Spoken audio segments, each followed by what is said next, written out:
What up, everybody? Welcome to the Riz In Revolt Podcast, the podcast where I talk about hip-hop, streamers, comedians, and leftist politics. This is the first episode of the show. I'm super happy to be doing it, so take it easy on me. I'm going to make some mistakes, but we're going to have some fun. I wanted this to be a festive episode, a fun episode, but because of what happened yesterday, it is a bit of a somber episode. We're going to start off right into the whole Minneapolis incident. ICE has been in Minneapolis for quite some time now, mostly targeting Somali immigrants. I'm sure targeting whatever Latinos are also there as well. And a lot of the people in Minneapolis have been standing up for these people. Minneapolis has actually been known for a decent amount of activism in the past as well too. So it doesn't surprise me that they've been putting up a fight. And basically ICE deployed themselves to a certain neighborhood to search for people, and they were taking some of these American citizens' neighbors. And so these neighbors stepped in, and one of them, I believe, is the woman in the maroon car, Miss Renee Nicole Good. She was blocking the road. Now, if you see a lot of ICE videos and reactions to ICE taking people, you'll see a lot of passive resistance is what people call it. Stuff like blocking with your car, or, even something as simple as taking your phone out and just filming. This woman was essentially doing both. She had her phone out. She was also filming. And that's not something that really has been an issue until now. Basically, her and the ICE agents got into some sort of turf war, they wanted to go by. She wasn't letting them by. Eventually, she decides to let them do what they do. They surround her car. And you know what? I think this is much easier to explain if we let an eyewitness who was there during the shooting as well to, depict what happens before we show the video. Two people in fatigues, ICE agents, presumably. One was by the passenger side of the vehicle, one was by the driver's side of the vehicle. And there was a handful of black and white SUVs, license plates on some of them, front license plates removed, parked sort of kittywampus in the street.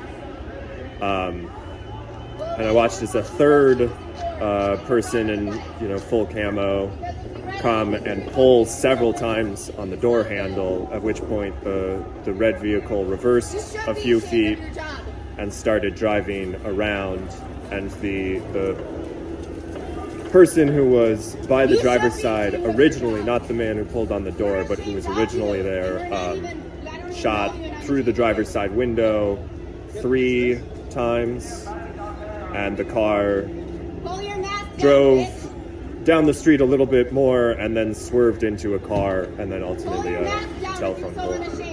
Okay.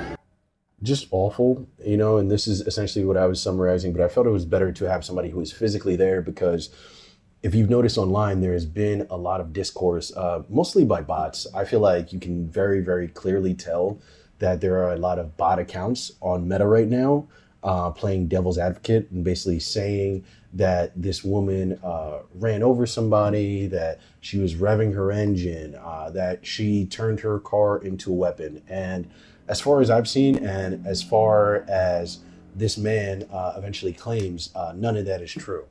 And so I just think it's very important to not just speculate about what happened, but to also get the right answers from the people who were physically there. So he continues a little bit. I think that's really all, because I'm not trying to get you to comment on that. You just saw this. Did you see an ambulance come? Did you? An ambulance came a few minutes later. There was some delay getting the ambulance to the vehicle because of the number of ICE vehicles in the street, and they slowly moved there. And that's another thing too. ICE, when they take over these streets, they usually form some form of blockade as well too, which made it a little bit more difficult for aid to get to the woman who they hit in the face. Let's say that. SUVs and trucks out of the way. Somebody wearing a camo and a vest that just said police, I think they're ICE, but no identification. Grabbed an orange sort of OtterBox style case and ran up to the vehicle, and they pulled the person out and onto the boulevard before the ambulance got there. When you saw it happen, was that vehicle still moving? Was it like at all going towards an agent at that point? Or? I mean, so the agents had been on either side, so they just backed up a few feet and then drove forward again. Somebody else said that the vehicle had been stuck in the snow a little bit. So they weren't driving at a person with any intention of hitting them. They were driving between. And that's, I think, the most important thing as well, too, because this is the leg that a lot of these people want to stand on, is the fact that they were being attacked. This woman turned her car into a weapon. It was no longer a vehicle for her to escape. It was something she was using to be the aggressor. And it just simply is not true. But not only that, I want you guys to kind of see, this video and determine for yourselves, because I'm sitting there, just watching this stuff clear as day, but then to watch people online pretend they don't see what everyone is seeing was very, very frustrating. And it just shows the state that this country is in and where we are going right now, where people are so deep in propaganda that they don't even believe their own eyes. It's bad, man. So let's take a look at the video.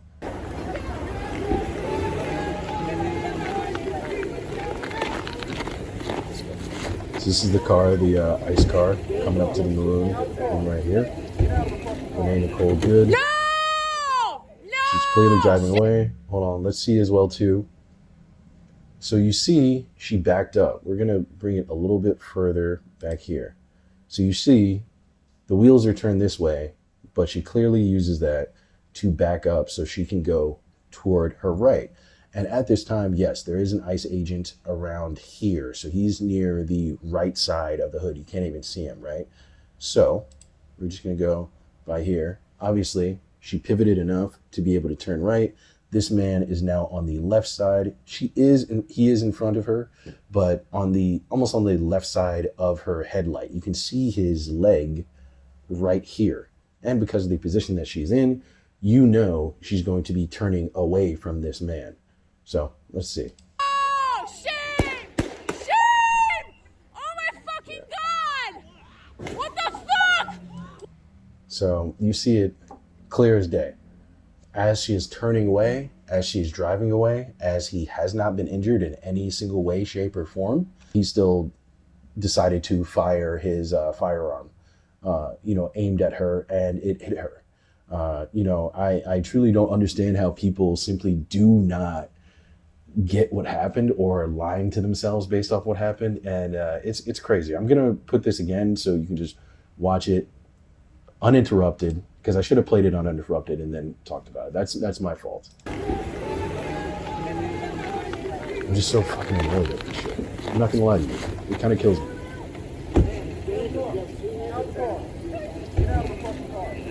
No! Grabs the door handle. No! Shame! Shame! Turns away from him, still gets shot. This woman was gone. What the fuck? And now there's chaos in the streets. These people were originally fighting for their neighbors to be safe, and now one of their neighbors is dead. And what's even worse about it is this neighbor wasn't even somebody whose citizenship was in question. They were just somebody who was fighting for due process for their neighbors in Minneapolis. And the way people can see something like this and simply decide that they don't want to believe it, I think is what's so dangerous about where we are right now in America. America has always been a place that, is dependent on marketing, right? Being likable, celebrity, fame. We've always loved that. And, even as somebody as a comedian, that's something that I fell in love with too, to a certain extent, right? I like being seen, but it's a trap. It's a trap. It's a black hole. It's a never-ending pit that you get into when you have a country where the foundation of the country is something like that, because fame and recognition can always be molded, right? Especially, the way that the world is going now with TikTok, with AI, right? You can propagandize anybody. You have all these young kids who are, sad, they're alone, they're scared about what the future may hold. The job market isn't what it used to be, right? Dating is different. People are called different things, and it's very, very intimidating. And these people use the media, they use fear to propagandize young, vulnerable people like that. And the fact that it's gotten so bad, that someone can literally watch a video like this and talk about how she hit the guy is crazy. And I mean, I hate, blaming everything on Donald Trump, but it really is true. I think it's just the callousness of his behavior that makes this stuff normal. It was funny when you could see, someone on SNL doing an impression of him, right? But this is where that type of stuff leads you. This is where the humor of these people, if you can call it that, actually leads you. I want to make a sketch. I'll probably shoot it in the next few days, where it's like POV. I'm the guy who does the haha button on all Facebook posts. Like, have you ever seen that, where there's a guy on on Facebook posts, right? And it'll be the most serious thing. It'll be a video like this, or someone talking about slavery, right? And it's a heart, it's a like, maybe an O, like, wow. And then just a laughing emoji. And every time somebody's putting the most vulnerable part of their lives up for people, there's someone doing a laughing emoji. And, obviously trolls have existed forever, right? I'm the kid who graduated in 2009. I know about trolls. We were there from the beginning, right? I was there in the Facebook era, Twitter, all that shit. I understand what trolls are. This is different. Trolling was essentially being like, hey, I'm a normal person, but I just go on the computer and I just like shit on people. This is a lot of people's actual true beliefs, and they're laughing in the face of your pain with it. But they put it in this weird form where it just seems like it's trolling, and if you're upset by it, then, you're the problem. And so what it does is, in defense of stuff, instead of getting angry, you just get apathetic. And really, that's their main goal, is for you to be apathetic to everything you see, to everything you hear, so you can be as empty and as angry as they are. And it's truly disgusting. I mean, we can even read this whole thing by Donald Trump right here. It says, I've just viewed the clip of the event which took place in Minneapolis, Minnesota. It was a horrible thing to watch. At least that's one truth right there. The woman screaming was obviously a professional agitator. And this is what they do as well, too. They drop little things like professional, paid, right? So that any form of a real reaction to something that is truly devastating seems like performance, right? And so you're the one being disingenuous, not me. Me watching it and laughing at it, or me just simply watching it and being apathetic, that's real because it didn't happen to you. So why do you care? The fact that you care means you're fake, because you want people to see you care. Why do you want people to see you care? What, do you want to be famous? What, are you trying to make money? What's wrong with you? And this is these little seeds that they use to kind of help grow whatever apathy or discontent they can for more leftist values. So this woman screaming was obviously a professional agitator, and the woman driving the car was very disorderly, obstructing and resisting, who then violently, willfully, and viciously ran over the ICE officer. We both saw the video. We all saw the video. That is not what happened. Who seems to have shot her in self-defense. That is not what happened either. She was driving away. He still shot her again. Based on the attached clip, it is hard to believe he's alive, but is now recovering in the hospital. Recovering from what? He was fine. He was still walking. He didn't even look like he got hit at all. The situation is being studied in its entirety. Well, the entirety is right there. You should have just known. But the reason these incidents are happening is because the radical left is threatening, assaulting, and targeting our law enforcement officers and ICE agents on a daily basis. They are trying to do the job of making America safe. We need to stand by and protect our law enforcement officers from this radical left movement of violence and hate. All right, so just like I said, you know, not only is she paid, but she's a radical leftist. So which one is she? Is she a radical leftist who is upset by these things and is disrupting things? Or is she being paid to agitate everybody and get them, radicalized? Which one? Because you're saying it this way as if they're trying to, they have at least some sort of integrity. They just believe the wrong thing. And now you need to find the people who believe the wrong thing. But you say it up here like it's a quick grift and it can be changed at any time.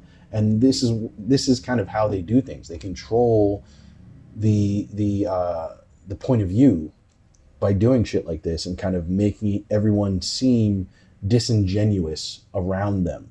If you're not laughing, if you're not happy for what's going on, then you're the one who's fake. You're the one who's stirring up trouble. And it's truly bad, man. And I don't know. I think the left is gaining more steam though as well too. And I think that's one of the interesting parts, because the thing about Donald Trump and even MAGA and all this stuff, which I personally don't even really like talking about, especially Trump in particular. I like talking about policies and everything, but not necessarily him as a guy. But the thing that I think he's not realizing, and a lot of MAGA people are not realizing, is that a lot of the people that voted for Donald Trump were like first time Donald Trump voters who just wanted something different. A lot of them were on the fence, and Kamala was not a good choice, but she wasn't. And so they chose him. They just simply have certain wants and needs, right? They need to feed their children.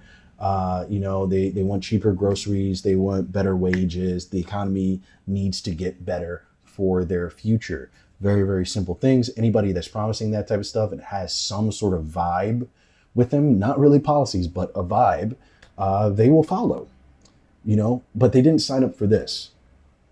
They might have cared about you getting rid of the immigrants. They might have not cared about you getting rid of the immigrants.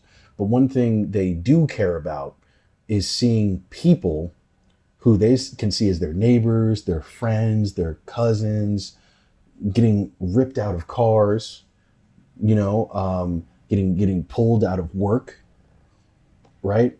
Or getting attacked and fired at by ICE agents in the head.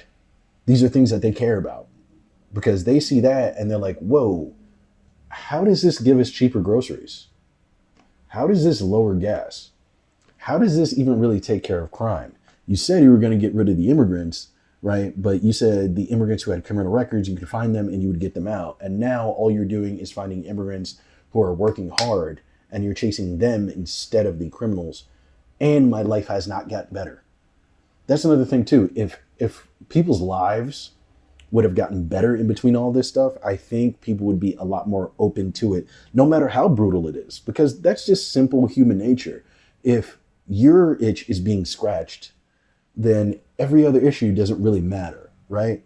But now everyone's got an itch, none of it's being scratched, and this guy's running around still trying to, tell you that you're okay and that you're feeling the best and most relieved you've ever been in your entire life. And it's just bullshit. Not only do they have the video, they also have a picture of this guy as well. I believe they have one without his mask too. They also got the license plate number of the car, but it gets even crazier, man. This is one of the eyewitnesses who was there. It's video taken by them. The woman's name is Emily Heller. She's shown in front of agents, and she's getting denied,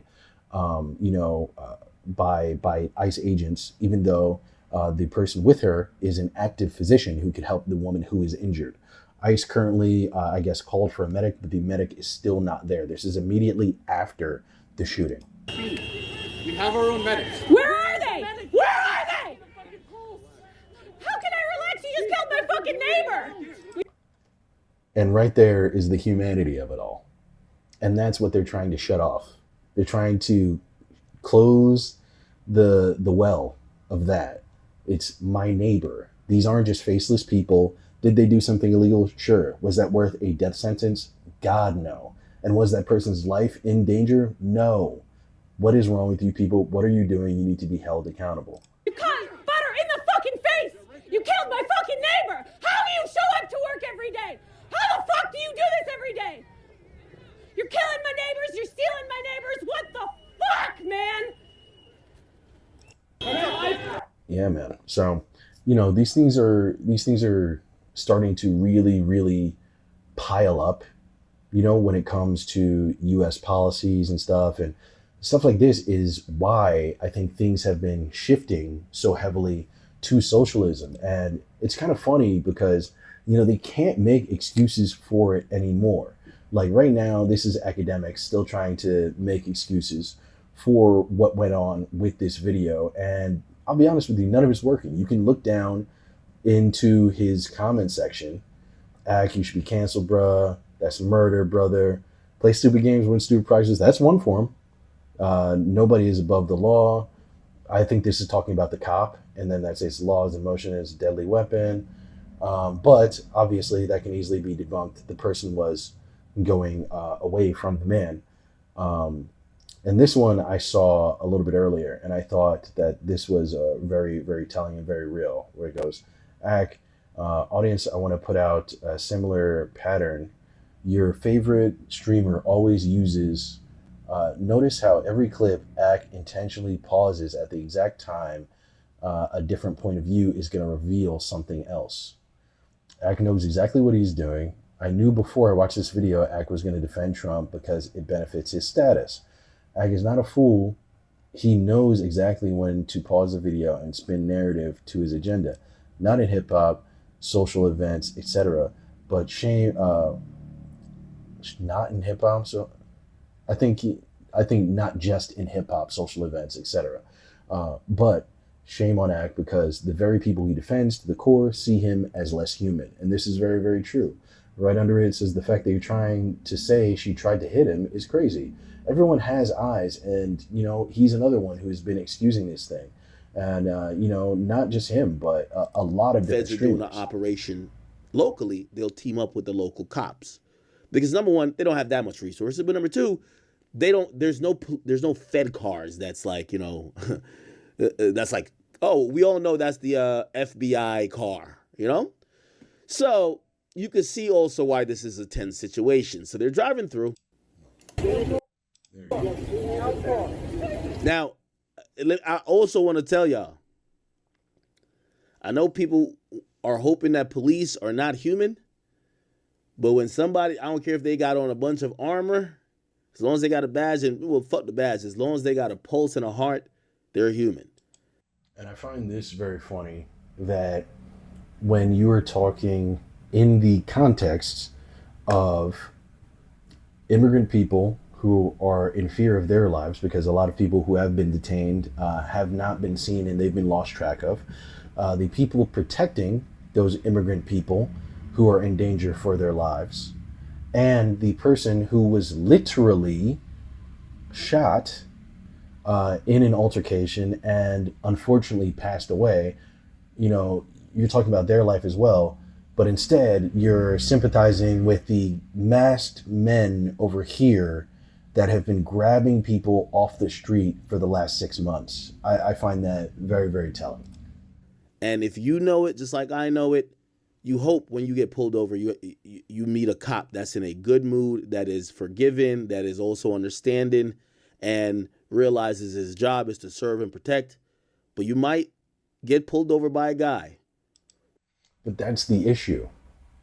The fact that this person, these people, this culture is so bad at policing and barely ever wants to hold themselves accountable, so that when you get stopped, you're immediately in victim mode, and you have to hope that this abusive force, of people who are essentially are hired to protect land and the rich, will not victimize you.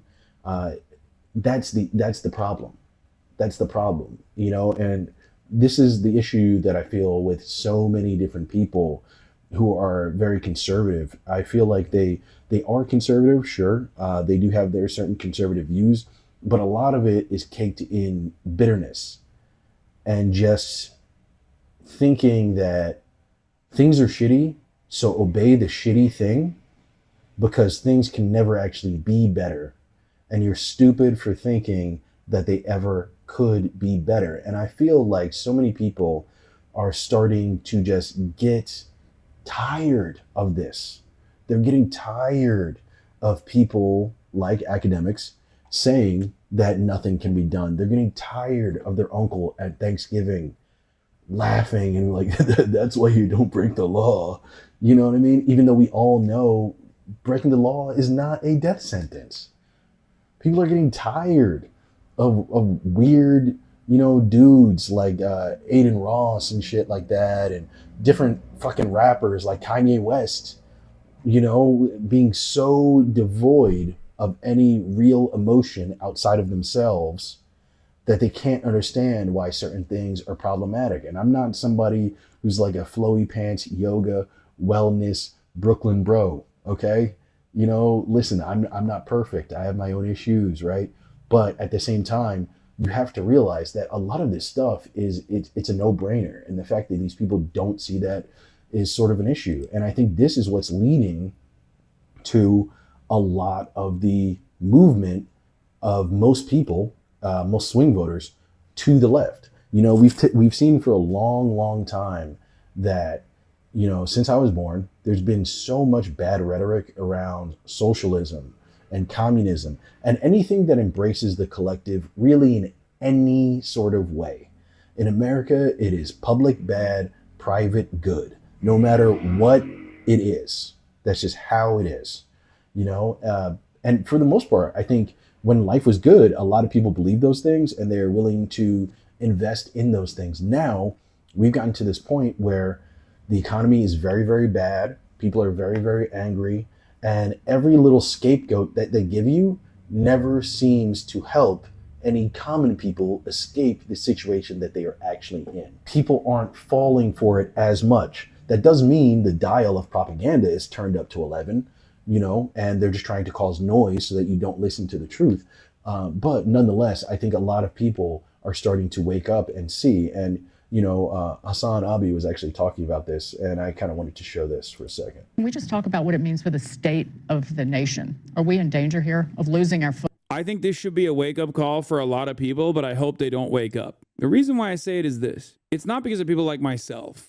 As much as I would love to take credit for this, being like an avowed defender and supporter and advocate for socialism, it's only happening as a direct consequence of material conditions unwinding so hard for the average person that in spite of the negative framing of socialism for decades, in spite of the antagonistic feelings that people have or people have been taught to have about anything that is like social, not just socialism, but just any sort of like social safety net expansions are immediately shot down due to the fears that people have developed against it. The reason why they're still saying, it can't be so bad is because what's going on right now is that bad. And that's what I was talking about earlier. There are a lot of swing people who were fine with immigrants being gone. They weren't fine with immigrants being taken away in that way.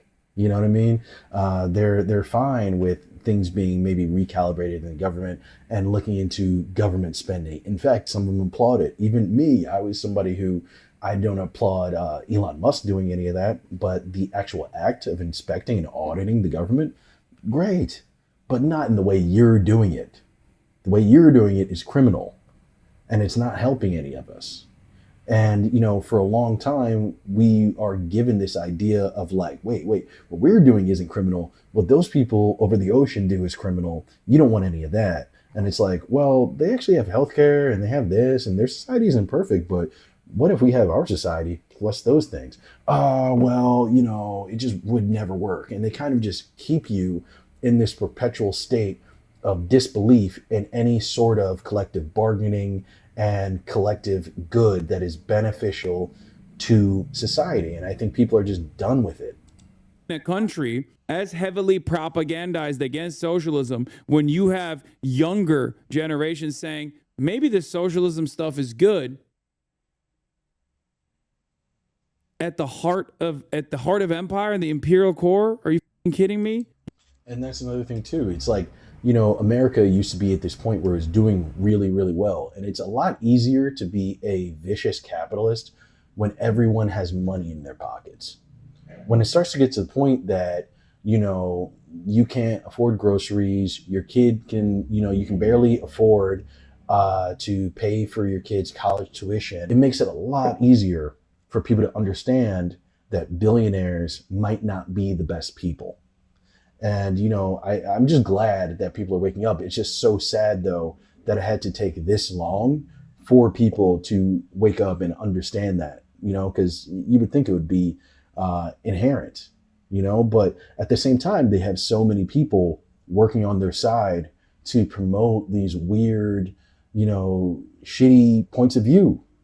And it's all over. It's in everything. I mean, you know, of course, there's, you know, Candace Owens and Nick Fuentes. But on top of that, if you go into gaming, you know, you have people like Asmongold and stuff like that, who, you know, he battles all the time for stuff that's on the right. And you really wouldn't think a guy like that, you know, a schlubby guy who looks like he works at a gas station, you know, would be that type of dude. You know, he looks like he could be an extra in the movie Clerks. Back when I was a kid, you saw a guy like that, you did not think Zionist propagandist. You thought guy who smokes a little bit of bud, probably listens to, you know, Grateful Dead sometimes, and like is pretty chill and just doesn't trust the government at all in any way. And that's the thing. Someone like Asmongold, I'd rather him not trust the government in any way than blindly support it when it is attacking its own people. It's truly crazy. And this stuff, again, is why people are going to the left, because I think, you know, as well, too, when it comes to these streamers, which seem to be the first line of defense in this media onslaught on our youth, the best thing about streamers is that kids often grow out of them. You know, and so they start growing out of them. They start living their own lives. They start seeing that these things aren't as truthful as they thought. And that changes a lot. Not to mention, you know, Mr. Mamdani, Mayor Mamdani, has been in office for 7 days now and has already accomplished more than Eric Adams has in his entire term. I mean, what did Mamdani do? He signed the executive order to get rid of all that stuff, you know, promoting anti-Semitism, which was like all these punishments for anti-Semitism, which really was just a way to arrest protesters in any way they saw fit. So he got rid of that. You know, he's also tackling a very well-known landlord in New York City right now for having a bunch of dilapidated buildings that he's still troubling his tenants for. And he's trying to, you know, make sure tenants' rights is at the forefront of his thing. I'll be honest with you, he was the only one who I saw talk about deed theft. And this is before he got elected, which, if you don't know what deed theft is, it's essentially when a homeowner, especially in New York City, this happens in Brooklyn a lot, but it's happening all over the city, where a person in New York will have some sort of debt on their home. So they purchased their home, they have a brownstone, right? And let's say there's some sort of debt, somebody owned the utilities and maybe they didn't pay the water bill. A business, a property company, right, can see that there's some sort of outstanding debt, even if it's something relatively small, that the homeowner could easily rectify. And they'll basically put money on it. They'll be like, hey, I'm going to, you know, I can pay this debt off. And they basically use that as a way to say that this homeowner, because they're taking on this person's debt, that homeowner is no longer the owner of that home. Now, because I've taken over that debt, I am now the legal owner of your property, and you have to vacate the premises. And this happens constantly all throughout New York. And it's happened to a lot of people, especially like in the Caribbean community. My family's Jamaican, you know, I'm from Jersey, but, you know, seeing other Jamaican families who came here in the 70s, 80s, or were even just smart in the, you know, the 2000s, 2010, they bought a brownstone, they sat on it, it's theirs, and you just take it away, you know. And Mamdani has been somebody who has really spearheaded a lot of that stuff. And I think coming after the landlord who is, you know, not fixing up for his tenants and, you know, really coming at landlords in general is the first step against deed theft. But on top of that and the protesting executive orders, and the anti-Semitism executive orders, he's also decided to do the Williamsburg Bridge bump right here. And this is what I like about this dude. He's somebody who, again, is getting his hands dirty. He has had the hardest time, I think, getting elected than anybody. He's a very big populist guy, but at the same time, you know, everyone's skeptical of socialism. And just like I said before, it's like, it's not even like skeptical with like actual clear logic and analyzation. It's like skeptical because of bitterness, because of how beaten down we all are. So it's like, oh, you want to do free buses? We can't do that. It can't be free. And it's like, it kind of can. We pay more than enough taxes. They just need to be allocated the way that they need to be allocated. That is literally it. Anything that we want as far as like essential goods and lives can really be, figured out if we just allocate our taxes in the right way. We don't need to raise taxes that much. He wants to raise taxes on the rich, of course, because that'll give an even bigger influx of money, which I'm here for. But the truth is, like, realistically, you know, if America, not even just New York, if America as a whole, the government as a whole, just used the taxes correctly and spread them around rather than putting 85% of it in the military, America would be a much better place, and you wouldn't need to raise taxes for anyone at all. In fact, we'd probably get a kickback at the end of the year. It's nuts. But, you know, to see this dude, he's somebody who's kind of bringing all this stuff back, right? He's the guy who gets his hands dirty, who gets there and does shit. You know, there's a lot of there's a lot of conservative guys who talk about pulling yourself up by your bootstraps and I put my jeans on one leg at a time. This dude has never said that, but he does that. You know, he is somebody who didn't have a big mansion. He wasn't some fancy DA who was running the entire city. He was just a little assemblyman right in Astoria with a one-bedroom apartment with his girlfriend who then turned into his wife. He knows the struggles. He's born and raised here. All the things that politicians usually say when they are trying to get you to elect them, he just inherently is. And I think stuff like that is what has had a very, very profound effect on people over time. I think they're really starting to ease into it and prefer it, you know? And you see it right here. So this bump, I used to ride on the Williamsburg Bridge all the time.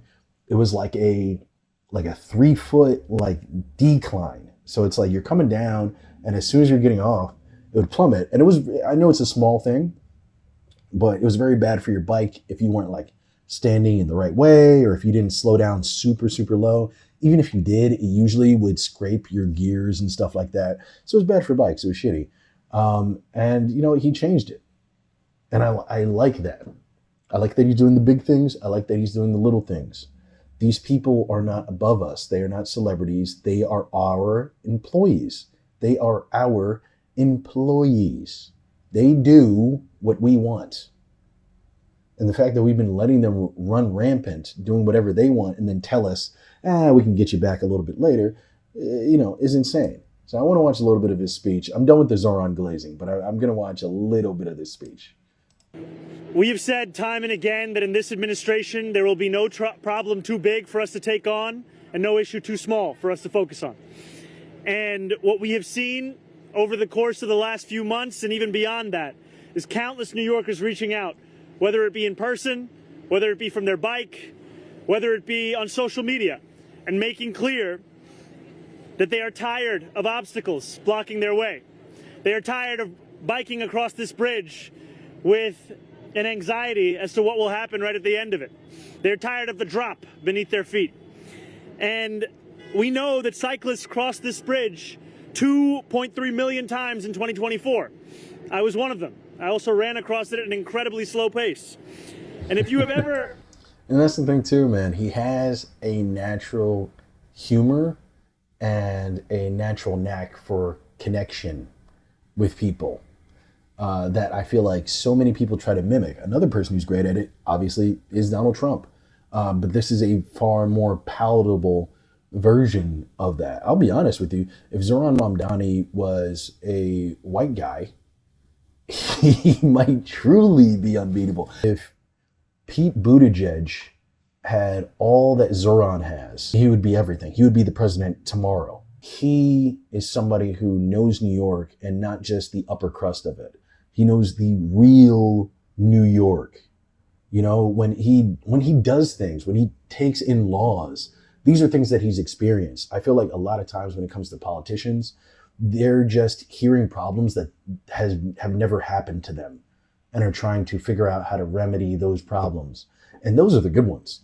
There are plenty of politicians who hear problems that have never happened to them and they're like, yeah, we're not doing anything about it. Donald Trump doesn't know what it's like to ride a bike over Williamsburg Bridge, you know, and those things matter. You have to be more of a common person when you're running for politics. That's why, you know, politicians are so addicted to presenting themselves as relatable and like the common man, because most of them aren't relatable and they aren't common people, but they're pretending to be. You know, he's someone that is, and I think you can feel that authenticity even if you don't like him. I'm so thankful to the incredible men and women of New York City DOT, to our new commissioner, for ensuring that we are taking action on the issues that animate New Yorkers' concerns at a large level and at a small level. And these are the very workers who have ensured that no longer will people have to worry about the journey when they're just trying to get to where they're going. So thank you all, to everyone here, for all the work that you have done today and every other day. I say that myself as a cyclist who has navigated this, but also as the mayor of this city who is looking to deliver for New Yorkers in all the different things that they have made and brought to our attention. So with that being said, I'm going to be passing it over to our commissioner, Mike Flynn. And see, great speech.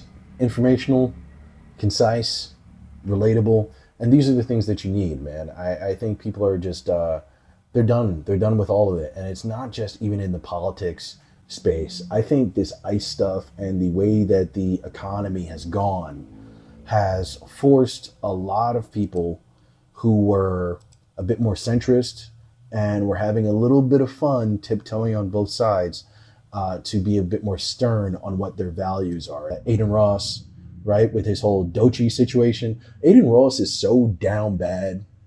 Guys, can we really talk about it? I've made 2 videos on it already, and I barely know this dude.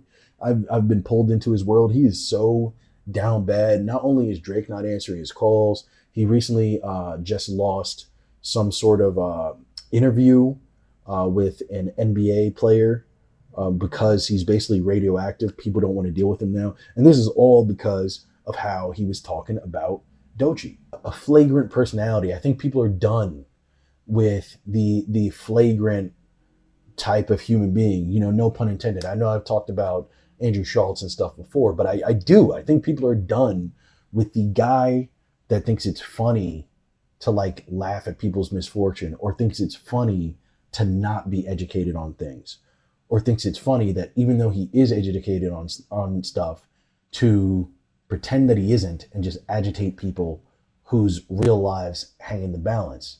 You know, basically Adin Ross has been shitting on Doechii so much that Glasses Malone had to get into it with him, has the green light on him. Adin has to move militant now. He's calling WAC 100 every other day to see if he can move him safely from one place to another. He's been having to do all these streams now with Akademiks and Sneeko, you know, doing these collabs so he can keep his cachet up, you know, because on top of just the political shit, right, and just the way the country's moving, what I'm talking about right now is hip hop.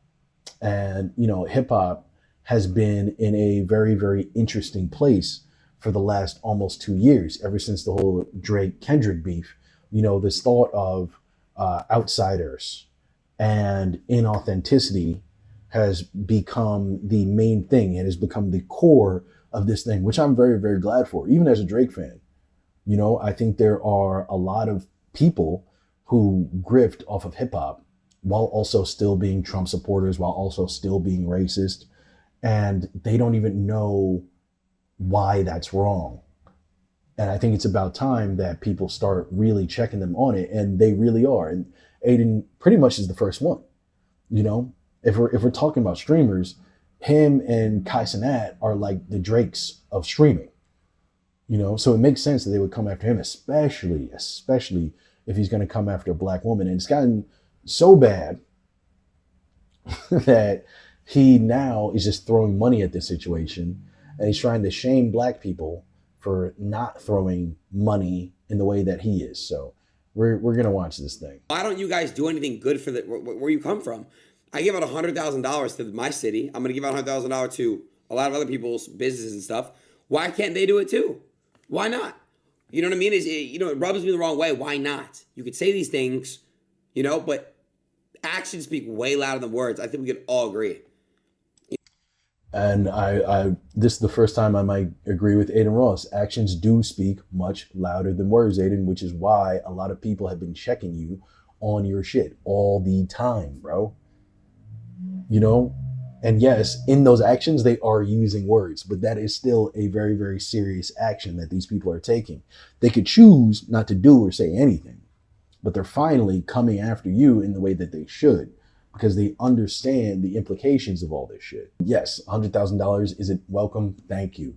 But truth be told, I don't look at the $100,000 as a donation. I look at that as royalties. A lot of Adin Ross's career would not be here if it was not for hip hop. It wasn't for the rapper grift that has been going on for the last 4 or 5 years with streamers, which is streamers botting their views, getting rappers to think they're popping, hopping on that stream, actually boosting their real views, and then treating that rapper or hip hop in general like shit. So you can run that 100K and we'll take that, but that's not a donation. That's what you owed, and you still owe more. And for him to even shame other black people out, like, what are you giving to your community? What do you know what he gives? And listen, I'm not even saying Glassy Malone is perfect. He's a gang member. I don't fuck with gang members. I don't think that shit is cool. I think that shit is lame as hell. And as a dude who is older, he should abandon that whole shit. I'm not part of that culture, so I know he'd probably call me like a soft little bitch or whatever, and I just don't understand the West. I don't understand criminality of any sense. He seems like a man who is about his business, who is long gone from that lifestyle, and I think he needs to ditch it. That being said, he seems to be a very, very solid dude within his community. And Nipsey was a gang member and had come out of that stuff and was doing a lot of positive things within the community, some stuff that he didn't even tell people. So who the fuck are you to decide what someone does and doesn't do? And this is the whole issue too. It's this dude, thinking he knows these people and he can talk to them any sort of way that he wants to, and he really, really can, man. Why do you think you can just talk to a grown man who's defending a woman who you are clearly disrespecting and just think it's not going to be a big deal? Not everybody's a streamer, bro. Not everybody's a streamer. And you need to understand that shit, man. And it's really bad, man. It's gotten bad. Like I said, he has to hang around all these dudes now, right? He has to hang around all these guys to give him more significance, because shit is hurting, man. He's somebody who is, I think, in viewership still above them technically, but now just because of everything that's going down, I think he needs support, because at the end of the day, he is a human being, right? He doesn't seem like that great of a guy, but he is a human being, and human beings get scared, they get angry, right? So he wants support, but honestly, he doesn't deserve it. So let's see. Here he is, talking about the issue. I want to talk about this more because I think this is something that really needs to be unpacked and truly, as the kids say, needs to be studied. All right, this man's downfall needs to be studied. I'll be honest, this dude's a millionaire, and he's looking like me. He looks like he needs a little bit of a shape up. Look at that fade. That fade is looking a little long right now. Terrible. Saying this is goy slop. How is this goy slop? Regarding everything that online right now, I don't really give a fuck. Look at that face. He does care. He does care. Everybody cares, man. At the end of the day, the only person who doesn't care is 50 Cent. And 50 Cent is a sociopath. Everyone cares. We all care. We care to different degrees, right? You might care to a different degree, but everyone cares, man. Especially if you're a guy like this who just gets an influx of messages all the time that you see right here, calling you a piece of shit, calling you a racist, calling you an asshole. Everyone cares. There are news outlets talking about his downfall. I made 2 videos about how he's losing his career. He cares. But why are they only picking clips when it's black women? It's all women. Can I get a hand, please? And you know what? I have something about this, but I'll wait to hear Akademiks' explanation. No, I completely get it, but I watch your content. I know you. So like, it's one of those things that everybody been a victim of, like the cancellation viral victim cycle, where it's like, let's say your opinion about something is always A.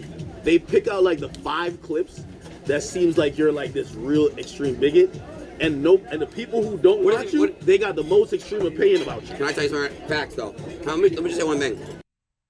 And this is my issue with that. I think Adin Ross and even Akademiks is willfully, he knows exactly what is wrong and what people are reacting to. Adin's still struggling with the fact of understanding why everyone's mad. This is how far back he is in understanding all this stuff. He thinks everybody's mad simply because he yelled at a black woman, he yelled at Doechii, and they're all Doechii fans. He doesn't understand that it's more than that. Not only did he yell at a black woman, he yelled at a black woman within hip hop, and he is a guest within hip hop that for years has been making money off of hip hop while trivializing it constantly. It has goofy ass rappers on all the time, you know, all these rappers who want to appeal to these young kids. He has them on all the time. They boost his numbers all the fucking time, and constantly he thinks he's hot shit and like he owns this art form and he can talk to anybody any way that he wants to. And it's just not how that happens. I'm sorry. You know, there are tons of great white dudes in hip hop. Adin Ross is not one of them. He has no respect, not only for black women, but he has no respect for rap in general. And I think that's really what it is. It's about the grifting with the rappers. It's about standing next to the rappers, right? It's about dissing the black women or whatever. But it's also the fact that he doesn't even care about hip hop and he involves himself within hip hop just for his own personal gain. If hip hop went to shit tomorrow, and not shit, but it was like all the music was amazing and all the artistry was amazing, but for some reason online people just didn't really care about hip hop as much, he would stop doing hip hop tomorrow. It means nothing to him. Someone like Akademiks, he would still talk about hip hop. Maybe he would talk about why it's changing. Same thing with Joe Budden. He would talk about why it's changing, why people aren't so interested. This is what the type of content that Joe and Akademiks have been putting out since hip hop has been in its slump, right? But what does he do? Attack black women. And that's what he's not getting. It's like, we see you. Bro, we see you. We see that you don't care about this stuff. We see you don't care about the music. You just want to stand next to Drake. We see that you don't care about being a good dude. You're just calling Akademiks to hang around you because now you're in hot water and you need the hip hop black guy to be around you. And some random Filipino guy, I guess, who says he's black, but he's also like super anti-Semitic. Whatever. We understand the grift, and that is what people are annoyed about. And because people have been going through this whole thing with the whole Kendrick Drake stuff and inauthenticity and gatekeeping hip hop, they're deciding, yeah, this is the last straw. We're locking you out. We are pushing you out of the house and we are locking the door behind us. And no, you can't get back in. So make your money doing something else. And it's starting to hurt him, man. It's starting to hurt him. You know, it's gotten to the point where I think this dude is legitimately losing his mind a little bit. And I think Akademiks as well, too, needs to figure out some way to step away from this. Because just like I was talking about, he's somebody who's aligning himself with guys like Adin Ross, guys like Sneeko, and it just isn't a good look right now. It was never a good look, and it was never a good look for me. But especially now, it's like, bro, you were too good at your job to go down with the ship. These other guys, you know, make stuff that is like clearly flavor of the month shit. A lot of your stuff can really be evergreen and has really chronicled a lot of stuff in hip hop. And it's just really dumb to let it all go so you can be friends with a bunch of douchebags. And here's Akademiks right here, basically talking down on Doechii, trying to basically get Adin out of his crap, right? And basically moving the goalpost and saying like, well, if he's talking shit about her, like no one needs to defend her because she said she doesn't like straight black men or she doesn't like straight men. So if she doesn't like straight men, you shouldn't even like her. Why do you even care? Why are you taking up for her? And this is that whole thing that I was talking about, that apathy, right? That apathy of like, you think this is real? Something's happening to her and you're upset. Why are you emotionally moved? Your red flags is straight men. I'm a straight man. So when you get in trouble, if I told y'all that I don't like gang members, and then you see me getting jumped by a bunch of KKK niggas, and you say, you know what? You say you don't like gang members. We're all Crips. We're walking the next way. I'll be like, I understand. I said I don't like y'all niggas. But it's another thing too, is he's looking at that, and I understand that point, but he's looking at it from a very, very individualistic worldview in America. And I think in a lot of places, black people are victimized, right? If I was saying that I don't like Crips or something like that, and they didn't help me out, I would be offended. I'd be like, listen, I don't like you, and I'm somebody, who has been vocal about not liking you guys, but this is the KKK. And there are certain things that are bigger than just our petty little squabbles. And it's the same thing with, women, and especially black women when it comes into the black community, especially black women. It's like, all right, did she go on some game show, some pop the balloon type, TikTok interview show and say she doesn't like straight men for views? Sure, she did. Does she maybe believe that? Maybe. She's probably, the truth is, every guy she's probably been with has probably been a straight man, and they messed with her and they broke her heart, and that's why she feels that way. Let's be honest too, women have double standards. Women can talk shit about dudes, but dudes have to watch it when they talk about women to a certain level, bro. I'm sorry.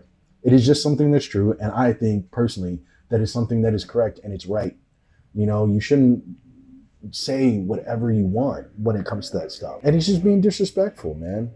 Dude, like, just because she says she doesn't like straight men doesn't mean that if a white dude is being racist towards her, that you shouldn't speak up because like, oh, I'm a straight man, I should just leave myself out of it. That's such a short-sighted thing to do. This is something I've been meaning to talk about because this whole episode where I've been talking about the shift to the left, right? And the swing that has been happening that I feel like a lot of people have been seeing and have been understanding, right?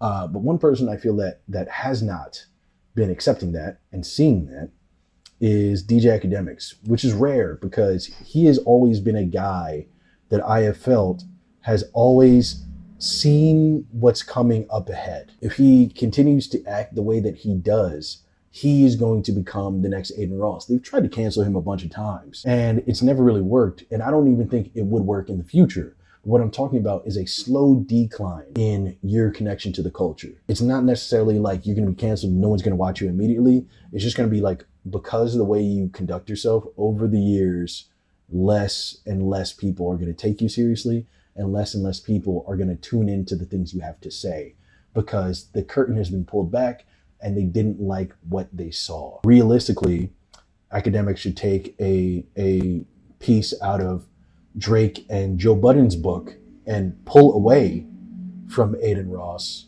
and just the entire alt-right scene.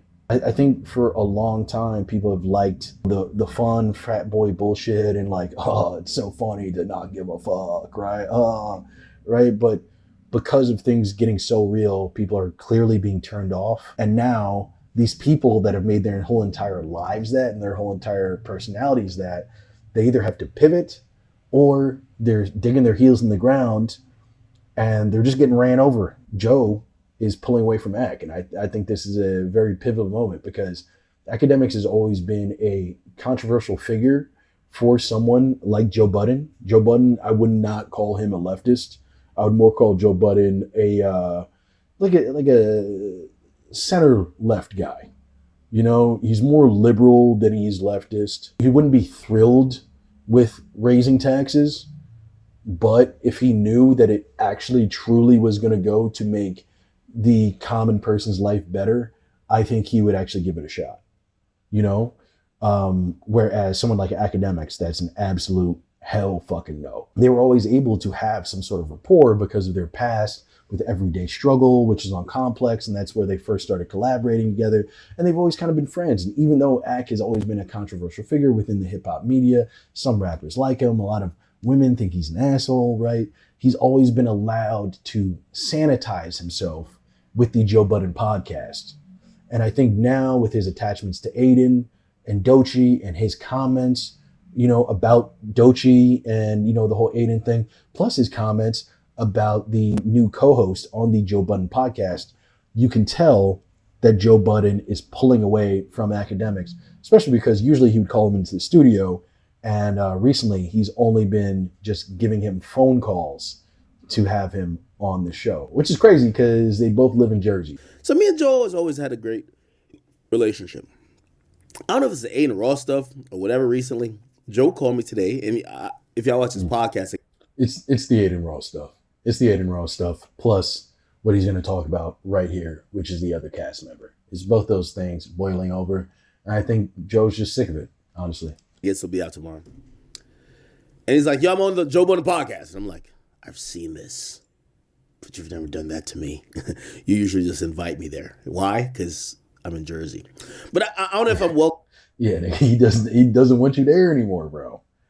This dude, it's not just him as a personality. It's not just Adin Ross as a personality.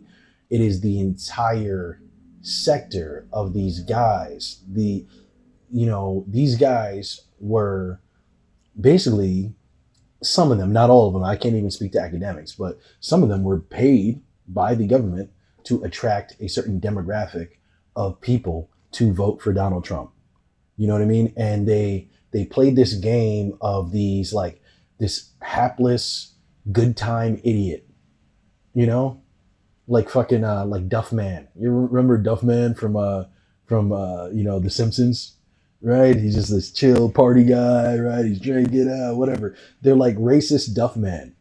That's what these guys have been playing as, right? And it's all of them. There's so many different types of these guys, but now the pendulum is swinging. When the pendulum was swinging right, Joe Budden was willing to entertain your presence. He probably does like Akademiks to a certain extent, but he was willing to entertain Akademiks' presence because Akademiks was lit.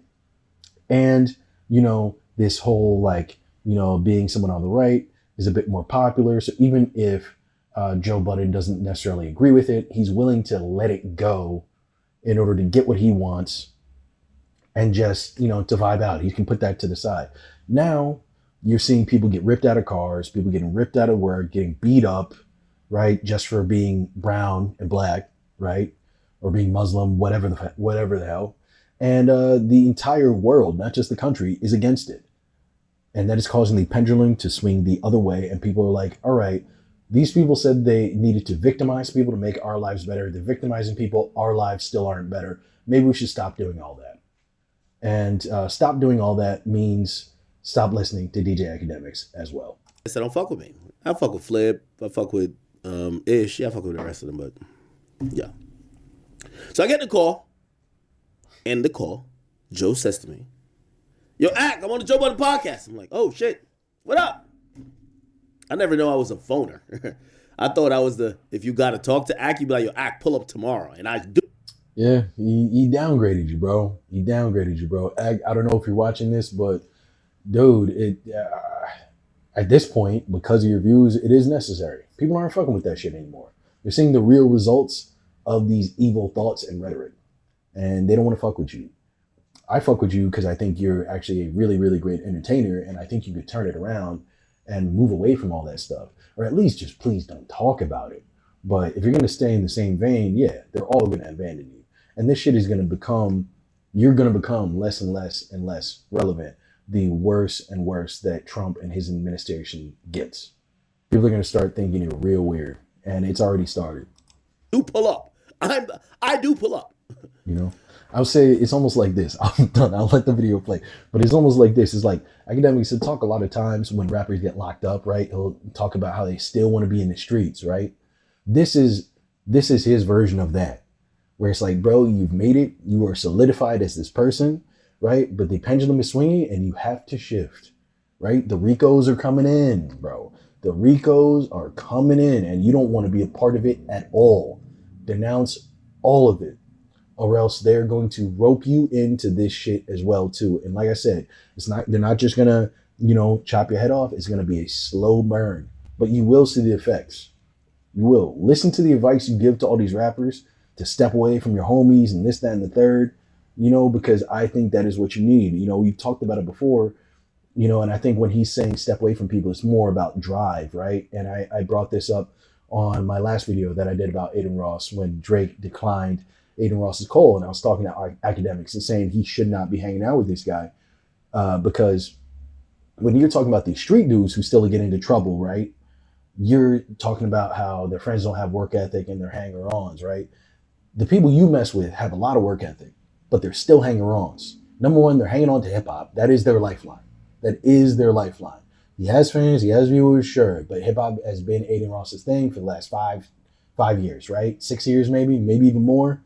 That is the lifeline, and you are the biggest spigot into that. If you came out in hip-hop and we're just like, yeah, I don't fuck with Adin Ross no more, bro, a lot of people would shift away from him. That's even why you're in the video, bro. That's why you're out there eating, pizza with him. Sure, he's on the East Coast, but why is he on the East Coast? So he can hang out with Akademiks and look not racist. These people have work ethic, but I think work ethic isn't the only reason to stick around somebody. A lot of it is about values. But he wanted to have a phoner today, and he said, I just want to make sure everything's good. I said, what do you mean? He said, well, I've seen some things. I'm like, what have you seen?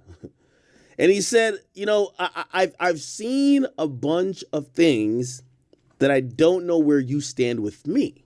And I was really shocked when he said that, because me and Joe, we locked in. Put it like this. You remember them bum-ass niggas, Ruri and Millie Moore. I destroyed Ruri's life, and Millie Moore, he's just Jay-Z's pre-cum, right?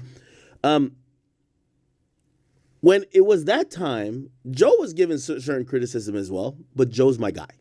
Like, me and Joe, we have a rapport. If Joe says something, you who don't know me, who has no accolades, no experience, and also who is jealous because I did a show with Joe, Everyday Struggle, I'm going to take what you're saying differently. Anyway, so Joe called me. He's like, I want to make sure we're good. And I was like, why? He's like, I'm seeing some stuff. So what do you see? So What he means is I'm seeing a lot of racist and corny co-signing behavior. I'm seeing you around people. And I feel like he was dancing around and he didn't want to talk about Adin. He was like, I'm seeing people talk about me. And you're not kind of like bucking up like I feel like you should. Like, you're not saying, hey, that's my man Joe. That's my man's. Relax. Calm it down. Simmer. Which I agreed with him. I do agree. Because him and Adin's been going back and forth. I think you guys have seen that. He's right. Joe is checking the temperature on the situation. But I think he has it almost reversed. He thinks Joe is checking the temperature on like, hey, how come you didn't defend me? I think Joe is checking the temperature on what is Ak really like, and do I even need to hang around this nigga? That is really what he's checking. He's trying to see where is Ak's head at. And like, hey, you're going down a bad road and I fuck with you. But if you keep going down that bad road, I'm not really hanging out with your ass no more, man. I'm not talking to you. I'm not sharing any evidence with you about different deals. We're not doing that anymore. I mean, we already saw him denounce Nicki. So he already denounced Nicki Minaj for doing the whole Turning Point USA thing. I think he's on that train right now. The world has gotten crazy enough that the pendulum is swinging back, and he just doesn't want to be in the mix of any of it. He wants to wash his hands of all of it. Adin Ross is a clear point of view that anyone with any self-respect in hip-hop is on the right side of, except for Akademiks. And that makes Akademiks a target, and Joe Budden a target by proxy. And so it's not about, Akademiks defending him. It's about, why are you even over there in the first place? Hopefully he learns. But truthfully speaking, I understand he has a bunch of people on this podcast that not everybody likes me. I think Ice likes me, I think, and Ish, we're like those guys. I'm really cool with. I really like them, by the way. Thought they were the best replacements for the bums, Rory and Millie Wall. But Mark, I haven't talked to him in person. Flip is cool. Is Melissa still on there? No, I think she's out of there. But then they have like this crackhead chick who talks a lot. It's another thing too. He keeps violating, man. He keeps violating. And I'm not even saying that, Joe Budden is close with her that much. It probably is just some sort of business shit. He's like, you got the right energy. But, these things, they chip away at shit, especially since she's another black woman. Regardless of what her issues were or what they used to be, she's another black woman. And I feel like that type of stuff is just not taken very well anymore. So my boy needs to watch himself. I hope that he does. I hope he figures that out. And just, gets right with God, man. Because not only, is he dealing with dudes that are, racist, but he's also dealing with people who are tied into RICO lawsuits right now. This is true. This is the Drake RICO part of the episode. Guys, we're talking about everything in here. I'm telling you, this is my first episode, and this is an action-packed episode. I'm glad that I did this because I've been wanting to talk about all this stuff for a minute. All right, so the main issue is false advertising, right? It's not the entire thing, but that's basically the foundation of what the lawsuit is being based on, right? So the two plaintiffs who are basically charging or accusing Stake are essentially saying Stake was a social casino, right? So they were advertising themselves as a casino that you could play, but you can't cash anything out, and no real money is being exchanged or lost in any sort of way, right? So these bets you're making, they are bets, but they're not bets that can be turned into cash. Therefore, you're not really losing anything. Come in and play. We have Drake here. We have Adin Ross here. Guys, come in. Let's have fun. Let's play these games and just, see what happens, right?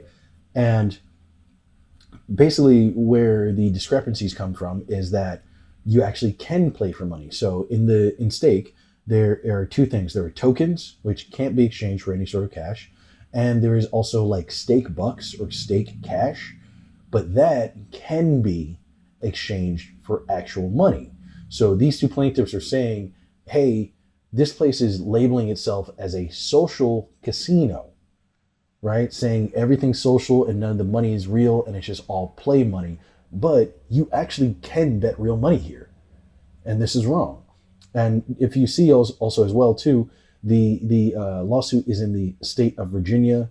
So there are some specific rules that you have to follow within Virginia. So for them to do this, especially within Virginia where the lawsuit is filed, might get them in trouble just off that. But I want Jesse Weber to talk about it a little bit better because I think he can explain it better than I can.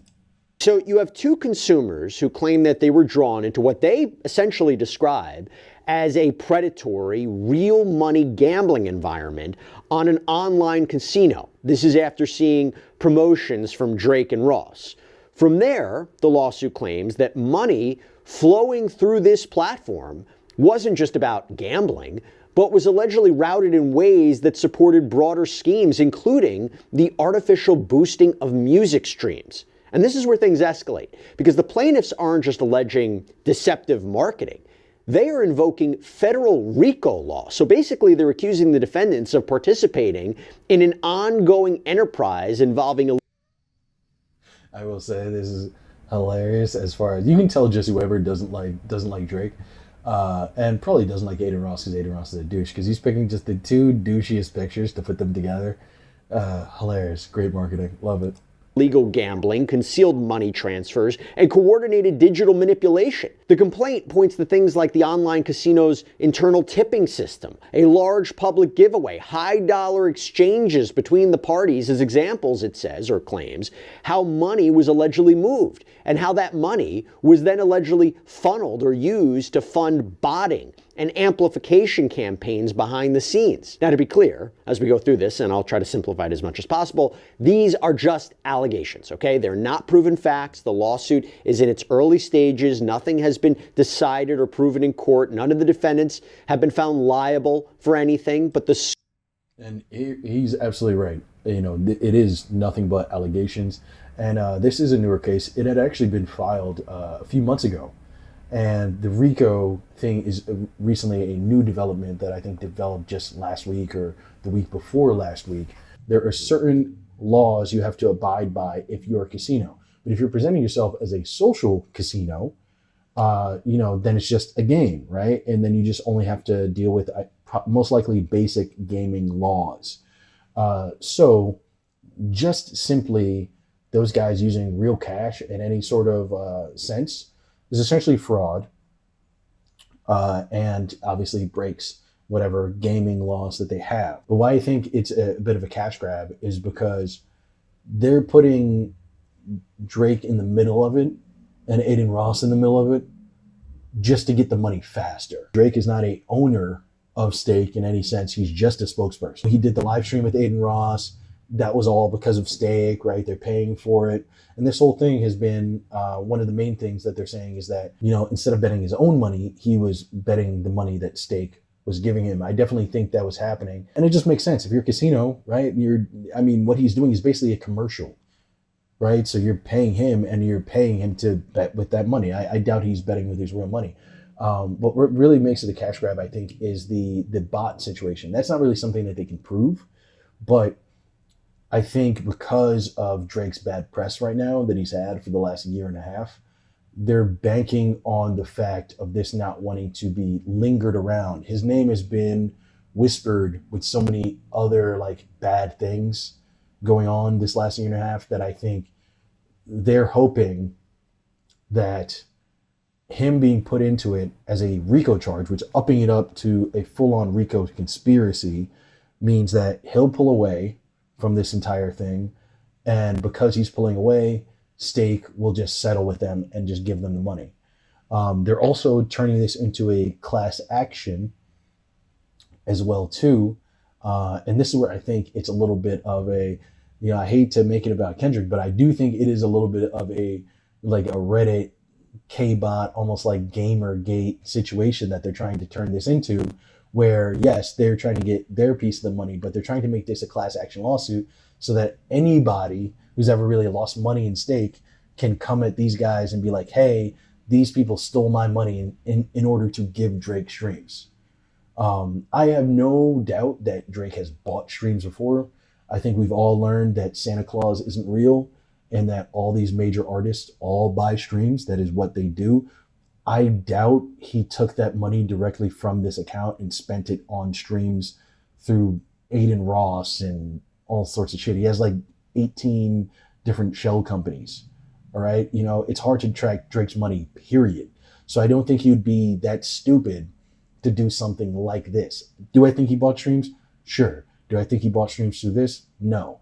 I think they're using the whole bought streams thing as a way to get Drake to pull away so that Stake just throws the money at them and they get what they want, and they also get to tarnish Drake's image a bit. This lawsuit actually alleges, and what it would take to prove something like this in court. Okay, so to help us do all that, I want to bring on criminal defense attorney Mauricio Padilla as we go through each aspect of this lawsuit.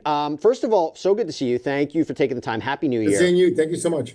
Before we even go into the suit, aren't they essentially alleging a crime here? I mean, after reading a lawsuit like this, it wouldn't be the first time that you have a lawsuit that begins or maybe initiates a criminal investigation. But is that what they're alleging here, a crime? Could investigators begin to look into this?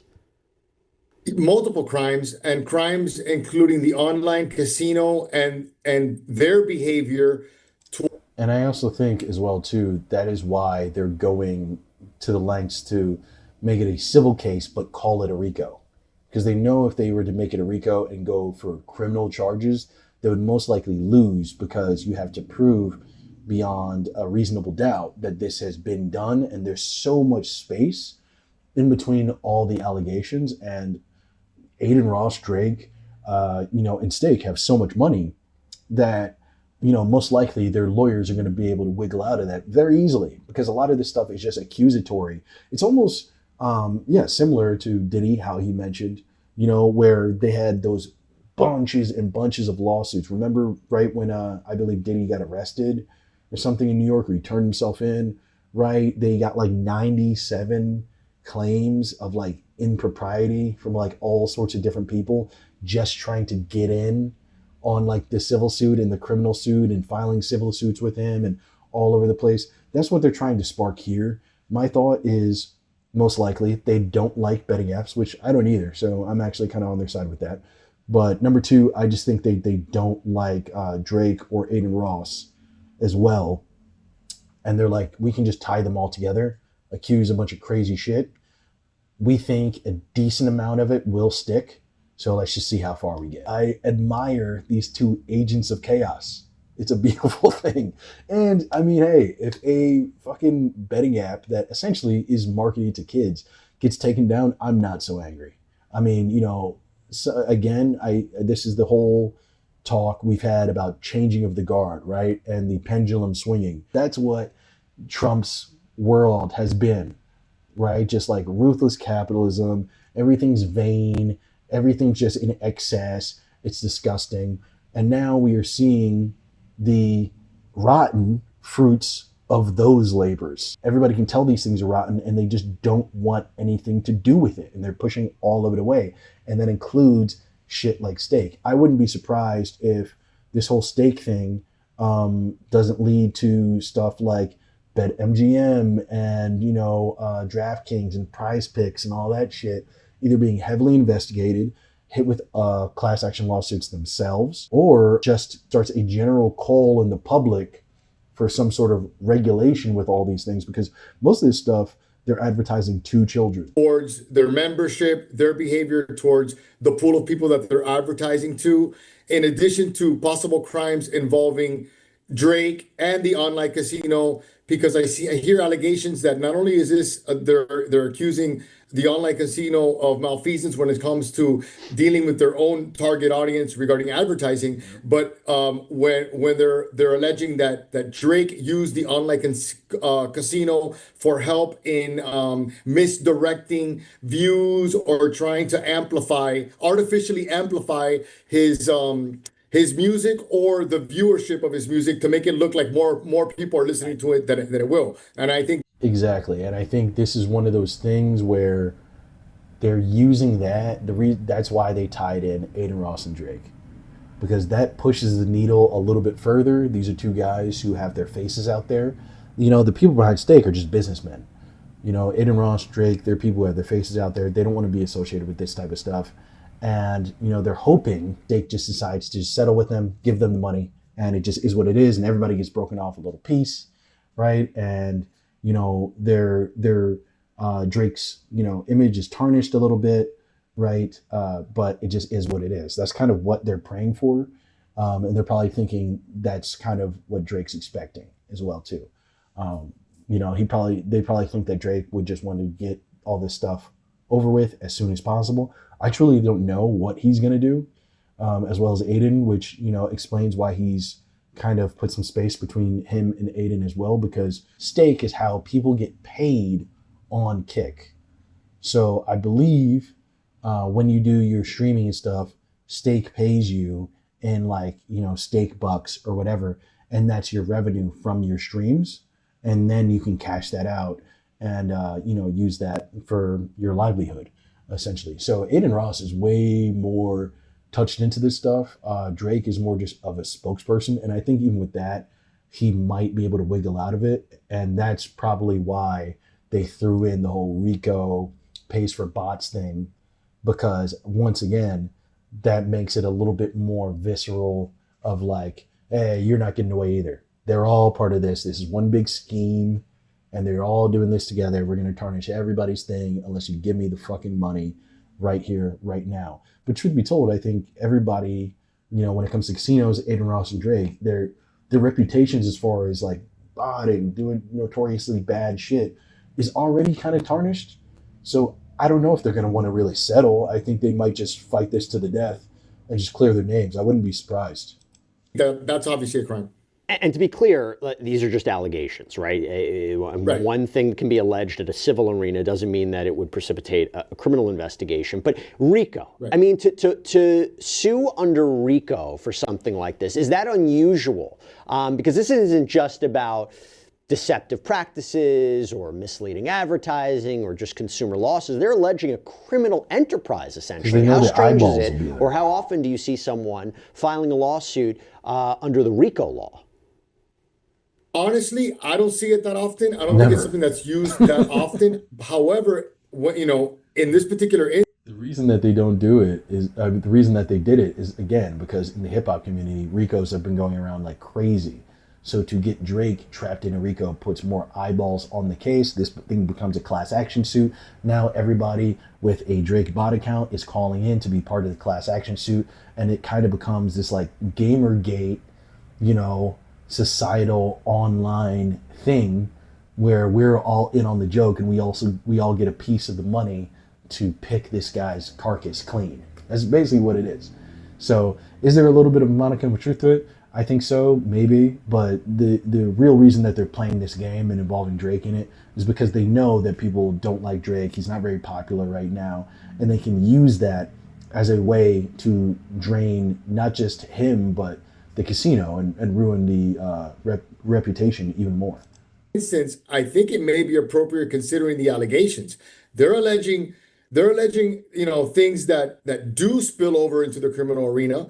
And I think that what is not new is when you see a civil litigation outline the crimes that were committed by the tortfeasors or by the defendants, because that's part of the job of the lawyer. I'm suing you for money in civil court, but I'm letting you know that I know the criminal behavior that you were engaged in. That's not extortion. I'm not extorting you. I'm not saying that I am not going to call the cops if you don't pay me money. But he's right, but it's a form of intellectual extortion. So it's not saying, hey, if you don't pay us right now, I'm going to call the cops. But it is also showing that, like, hey, we could call the cops if we wanted to, And it's like, you walk into somebody's, restaurant, right? The shop's empty, right? You're not saying like, hey, if you don't give me everything in the fucking bag or whatever, or if you don't give me everything in the register, I'm going to shoot you. You're not saying that, but you are walking around with a gun. You didn't pull it out, but they can see that it's there.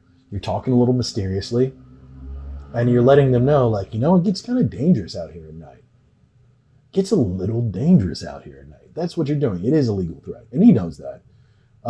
It is one of those things, and it's just used to pick at him a little bit and to make it seem more dire than it is. It's like, now this isn't just a random lawsuit about a casino. Now you're in a RICO case, so it's definitely meant to push that narrative for real. And, I also think too, when it comes to the US, man, we got to get like a hold on this RICO thing. Is it just me, or are they using RICO so much more freely nowadays? Can we also talk about how RICO has definitely like changed? Like, they use RICO so loosely now.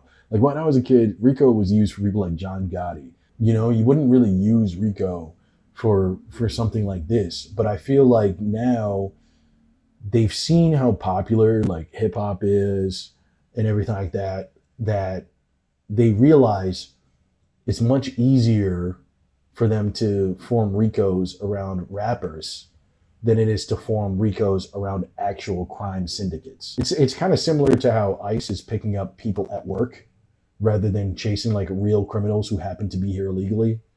It sounds good to say we're going to go after the real criminals, we're going to do this, we're going to get boots on the ground, but it's a lot harder. It takes a lot more surveillance, it takes time, it takes tact. They're going to fight back most likely. You got to train, right? And it's the same thing when it comes to the feds and RICO. Why would we go after the U.S. faction of the Sinaloa cartel when we can just go after Lil Durk? And he's on TV, so it makes it seem like we're doing way more work than we're actually doing. For malfeasance, for torts that you may have committed, for egregious behavior that you're engaged in. And I'm also letting you know, highlighting the fact that it is illegal. Right. So that's something that's not new. When you have a lawsuit, and we'll get into this in a minute, but I just wanted to ask you this before we go any further. When you have a lawsuit that names high-profile figures, a major artist, a massive streamer, how does that affect the case, how it's litigated, what the negotiations are behind the scenes? Well, number one, you know that they are going to come 100%. So you already know in advance that you're dealing with the type of person or the type of persons, because not only are we talking about, Drake, the YouTuber, but we're talking about the online casino. You already know that these are deep pockets. And what does that mean? That means that they have the money to put up the best defense that money can buy. So you must be aware that you are going to be challenged on everything: jurisdiction, subject matter, motions to dismiss. You already know in advance that they're going to come with everything. Now, I'm assuming that they didn't play ball when it comes to the pre-litigation phase, the demand letters. I mean, I'm assuming that that's why this was filed, because the online casino and or the other defendants didn't want to resolve the case before it got filed. But for me, the main thing when you go against, high profile celebrities, which I've done before in the past, is you must be aware that you are in for a battle, which is important when you're taking that first step. And I agree with him. I mean, obviously he's the expert, so he's right. But yeah, I think you definitely have to be aware that, there's going to be a large battle. These people have a lot of money. And he brought up the whole fact that they most likely didn't listen to any letters that came through the mail or any demands, which I would assume so as well, too. This kind of does smell like the Diddy case in the sense of, Cassie, she sent some request for, what was it, like $15 million, maybe 50? Some shit like that, a large amount of money. He said, fuck off. And that is when the cards started to fall. A lot of times it is better to settle quietly than to wait things out in court, even if you do have money, because of what, being in court may do to your reputation. A lot of times when you settle, you might be able to put in some sort of stipulation where the person can't talk about that subject anymore, or make, or say anything about the personal issue they had with you anymore.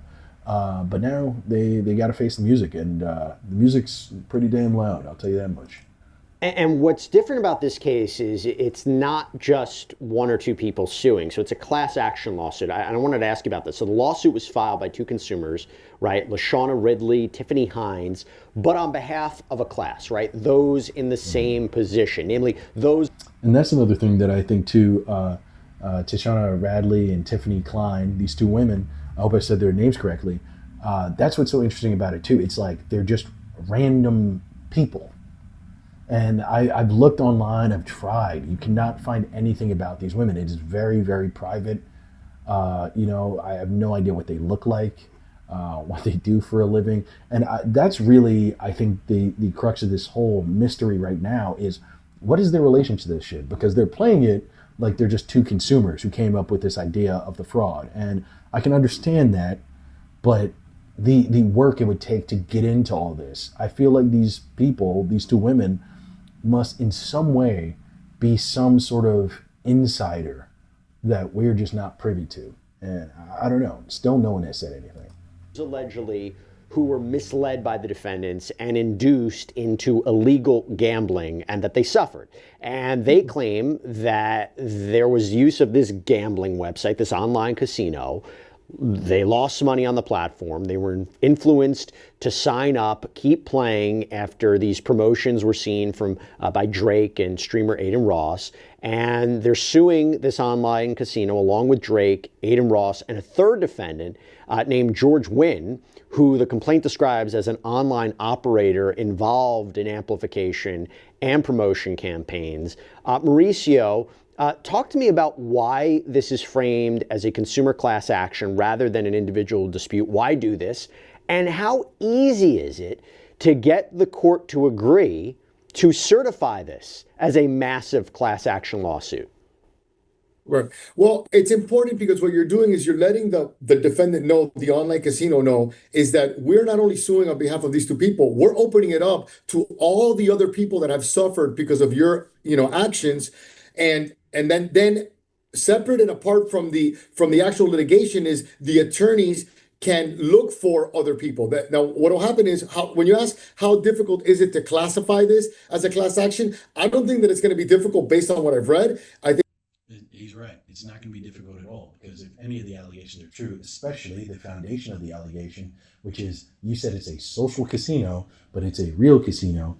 If that is true, simply just at all, class action suit. Because now everyone that you've ever done business with on that app has now been swindled in some sort of way, either through false advertising or through losses because of false advertising. You know, even if they fully knew, you disclosed in your writings that these things are fake, so they can still allege that they had no idea that that money that they were betting was truly real. And this, I think the class action suit is really what gives it the legs. Because if it's just two people, I feel like you almost couldn't do it if it was just two people. Because if it was just two people, it would just be this weird case about these two random ladies, you know, who decided to sue a casino company, right? And it goes and fails, just seen like as a crash grab, kind of similar to what I'm talking about right now, right? But if you go, hey, I was affected, but we're going to reach out to everyone or anyone that we can who has some sort of influence, because this is now a class action suit, and now they can tell their stories about this, that adds up. Class action suits are not something that businesses like. And a lot of times they settle with this type of stuff.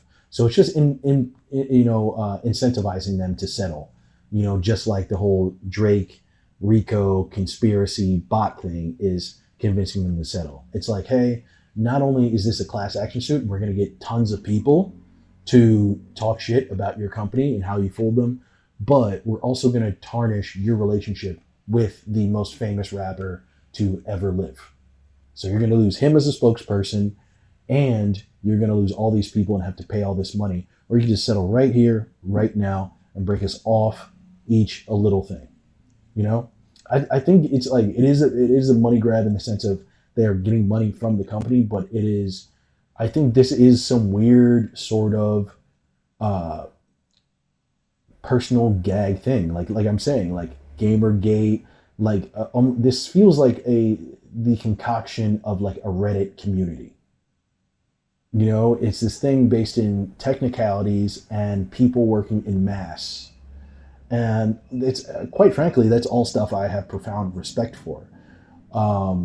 And so that's what makes me think about it in that sense of like, wow, I think this really could be something where it's not like these ladies are trying to break down $10 million. Maybe they are, but I don't know. It just gives me this vibe of like, this is a person on Twitter. These are like two women, which they might not even be women, these aliases or something on like Twitter or Threads, who concocted this idea to like destroy Drake through a casino company. And it's going to destroy his reputation because the accusations with the casino company are somewhat legit. And that's just going to hurt his reputation even more than it's already been hurt. You know? Like 90% chance the people who came up with this lawsuit are playing Damn on a nonstop loop.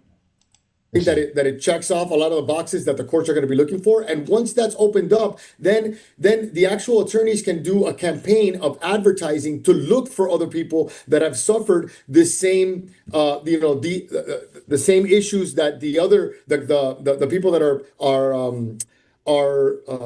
putting up the actual class action. So they're going to look for people that have suffered the same damages, and then that opens up the amount of damages. So now we're not talking about just the damages of these two people, which could be limited to what they lost. We're talking about the damages of all the people that, that lost money on this online casino, which And that's another thing too. It's like, it is a class action, but I wonder, it's such an early case, and we're going to go back on this case probably every week as it progresses, because I do want to talk about this. This is the strangest case like in the world, when it comes to class actions and everything. And I do want to know what these women's, stake, no pun intended, is in this lawsuit. What damages are they seeking? Is it simply their losses, or is it some really, really high price tag? I mean, because either way, it seems like they might get their money, bro. I mean, I don't know if Drake is gonna come away, like truly defeated with this, but they may get their money, and I do think Steak is gonna be in some trouble, and for sure, Adin Ross is gonna be in trouble because his business is tied to it. Drake, I think it's gonna be more image, reputation stuff, but all that'll probably be remedied with Iceman. So who knows? We started the pod on a bit of a somber note. Unfortunately, that's just how things are. But I want to end the pod on a fun, lighthearted note. And what is more fun and lighthearted than a list of problematic white men who are ranked from being invited to the cookout to being not racist according to white people? Don't you love it? I do. I know I do. This is FD Signifier. He is a YouTuber who I was never acquainted with, ever, at all. But YouTube has not stopped trying to push him on me. Pause. And you know what? It finally worked. It finally worked. I like it. I saw his stuff. This is the first video that I've really sat and watched about his. I did start watching his bougie Negro tier list, and I immediately cut out when he put like MLK like super, super far down and shit. I was like, all right, I'm not taking that. I'm open to leftists and stuff saying that MLK was not hard enough, when it came to doing what he had to do, and he was too much of a pacifist. But I don't like when people like play with him too much. But that's just me. That being said, this list is top tier. Amazing list. And he ranked a couple people that I might disagree, but let's see how you guys think. Let's see what you think about this. To white people. All right, so let's keep going. Let's start with my boy Fantano. So Fantano, I love Fantano to death. Me and Fantano text a lot. So starting off, I already heavily disagree. Some of you may have seen my video about Fantano. There's a lot of things I don't like about Fantano, but I'm gonna let him say his piece and see what's up. Fantano is, of the white folks I know, and this is what makes it hard, he is one of the most self-aware, carefully moving white folks in anywhere around black folks' business. Does that make sense? And that actually is part of what makes it difficult for him. Because one, let's be real, Fantano has a sketchy past. Fantano, like a lot of white folks, like out of all these white people, who was not racist when they were 15? Is anybody on this list probably not? Professor Sky. Professor Sky wasn't racist when he was 15. That might be it. 99.9% of white people are racist up until the age of 15, and then it only goes down by like 5% every year after that. Bernie, okay, I'll give Bernie that. I think Bernie probably wasn't like, where's Bernie? And Norm Finkelstein. How are him and Norm Finkelstein? Oh, I got a couple people missing. Where's John Brown? Somehow Bernie, John Brown, and Norm Finkelstein weren't on the list, but they're there now. So aside from Bernie Sanders, Jesus, and Professor Sky, every white person on this list was racist as hell at 15. And I say that to all of them with love, because I know, listen, I just know, you ain't got to lie to me. Don't take it personal. This is just the nature of whiteness. Whiteness's only reason to exist is racism, right? You think white Jesus was racist at 15? He might have been, you're right. White Jesus probably was racist at 15. I'll give you that. Maybe not Timothée Chalamet, it seems like. Timothée Chalamet seems like he was around a lot of black people all of a sudden when he was a teenager. That is true. Nowadays, they're starting to hit us with the Chalamet propaganda of Chalamet doing the Dougie, fucking wearing big t-shirts and shit, watching Roll Bounce on BET at midnight. They're trying to really push the Chalamet shit. I think it's because Chalamet is competing with sinners at the Oscars, and they don't want a race war. They want to pick him and give him Best Actor for Marty Supreme. And they know how angry that's going to make black people and even some white allies. And so they go, hey, we're not giving it to Michael B. Jordan, but this is the next best thing. We're not going to give it to a black guy, but we can give it to a white guy who likes black things. Is that cool? Are we fine? We good here, guys? So they're hitting us pretty hard with the Chalamet propaganda for sure. He was doing the Soulja Boy dance. Clearly he was trying to do a lot more. So we'll see. Anyway, I say all I have to say, Fantano. Also, does anybody know what the U stood for? Was it? I know you would do the U like the Superman shit, but what does it What is the meaning of the you? That has nothing to do with this list, but if anybody knows, please put it in the comments, please. Of all the folks I fuck with, has persistently engaged with any criticism from his past. You know what I'm saying? When I said that you need to be ready to apologize every time somebody brings up some bullshit you were a part of in the past, I was thinking about Fantano. Because although Fantano's been dope for years now, Fantano understands he was running with some iffy, sketchy figures at a certain point in time. And so he's like, yeah, my bad. They brought it up again 6 months later. Hey, I see y'all hardness again. My bad. 18 months after that. Oh, y'all found it again. Yeah, my bad. And then he keeps it moving. And I don't think y'all appreciate that. Now, you can have issues with Fantano. Now, I will say, we don't appreciate that.